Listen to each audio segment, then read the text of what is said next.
Барлықтарыңызға сәлем. Бүгін мен сіздермен ханымды қалай жасауды көрсетемін сіздерге. Біреулер оны орама деп атайды, біреулер ханым деп жатады, бұл жақта ханым деп атады. Тұзды суға ұнымызды араластырып, жақсылап қамыр жасап аламыз.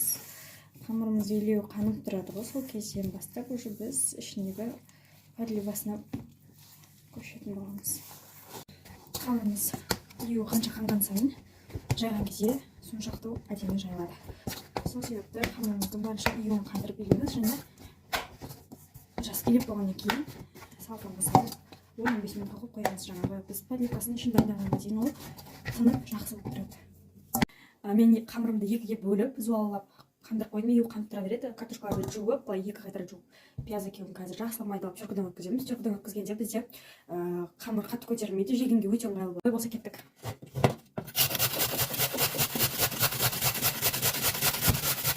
Осылай чұркыдан өткіземіз.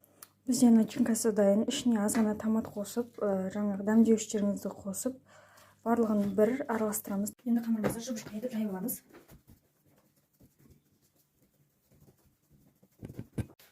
Қамырымызды жұқартып осылай кесе жайып аламыз. Үстінен қатты басып керек емес. Тек қолымыз осылай жүріп тұрса болды. Мантоварканы осылай жақсылап стимамен байлап, чтобы қамыр жабыспас ішіне. Енді қолымызды. Сосын жаңа қамырдың бетіне де қазір май жағамыз. Май кіріп қойдым қамырдың бетіне. Енді осылай. Біздің қамырымыз бір-біріне былай ортасына жағып, шет жақтарын бір-біріне алып жасаңыздар. Оны барлық және толық май тиеді сонда. Осылай. Енді начинкамызды ішіне жақсылап себелетіп жағып шығамыз. Енді видеолерге баладан қолмен істеп жүргендіктен қабылдамаңыздар. Маған осылай ыңғайлы. Телевизордан істеп жатқан жоқпын деген ғой. Солай.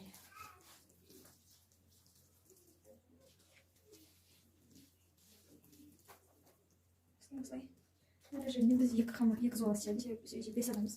6 адамбыз деген ғой. Бәрімізге жетеді, бір мантоварка толады да.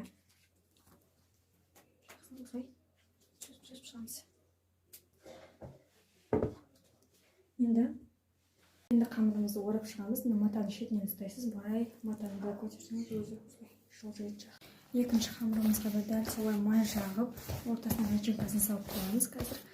Сосын әдемілеп мантоваркаға жайғастырып, отқа қоя беруге болады. Осылай мантоваркаға жайғастырып, қазір 45 минутқа отқа қоямыз. Кәдімгі манта сияқты пісіріп аласыздар, қыздар. Болады, өте дәмді болды. Отбасыларыңызға жасап көріңіздер. Егер де каналым пайдалы болса, маған комментарий жазып, тіркеліп кетуді ұмытпаңыздар.